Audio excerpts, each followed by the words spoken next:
जय जनार्दन मित्रों, कैसे हो जी। मित्रों, एक बार श्री कृष्ण अपनी पत्नी सत्यभामा के साथ देवलोक गए। वहाँ देवराज इंद्र ने उनका भव्य स्वागत किया। स्वर्ग में एक अद्भुत वृक्ष था जिसका नाम पारिजात था। उसकी सुगंध इतनी दिव्य थी कि पूरा देवलोक महक उठता था। उसके फूल कभी मुरझाते नहीं थे और उसे स्वर्ग का सबसे पवित्र वृक्ष माना जाता था। सत्यभामा की इच्छा।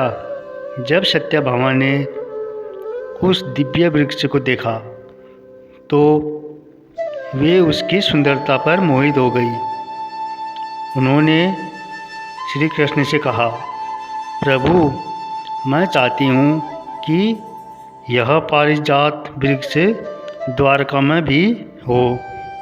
श्री कृष्ण मुस्कुराए और बोले, यदि यह तुम्हारी इच्छा है तो अवश्य पूरी होगी। मित्रों, जब श्री कृष्ण पारिजात वृक्ष को ले जाने लगे तब देवराज इंद्र को यह पसंद नहीं आया। उन्होंने कहा, यह वृक्ष स्वर्ग की शोभा है, इसे पृथ्वी पर नहीं ले जाया जा सकता। लेकिन श्री कृष्ण जानते थे कि पारिजात केवल स्वर्ग की वस्तु नहीं बल्कि प्रेम और भक्ति का प्रतीक है। देवताओं और कृष्ण का युद्ध। इंद्र ने अपने देव सैनिकों को वृक्ष रोकने का आदेश दिया। तब स्वर्ग में भयंकर युद्ध छिड़ गया। श्री कृष्ण ने अपने सुदर्शन चक्र और दिव्य शक्तियों से सभी को पराजित कर दिया। अंततः इंद्र को समझ आ गया कि भगवान की इच्छा के सामने कोई नहीं टिक सकता। उन्होंने विनम्रता होकर श्री कृष्ण से क्षमा मांगी। मित्रों, श्री कृष्ण पारिजात वृक्ष को द्वारका ले आए और उसे सत्यभामा के महल में स्थापित कर दिया। कहा जाता है कि उस वृक्ष की सुगंध पूरे नगर में फैल गई और द्वारका दिव्य आनंद से भर उठी।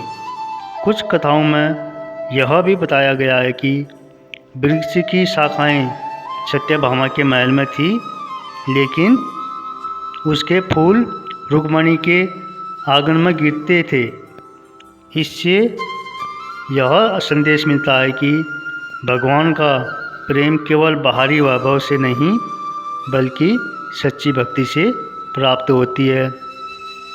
मित्रों, भगवान अपने भक्तों की इच्छा अवश्य पूरी करते हैं। अहंकार का अंत हमेशा विनम्रता में होता है।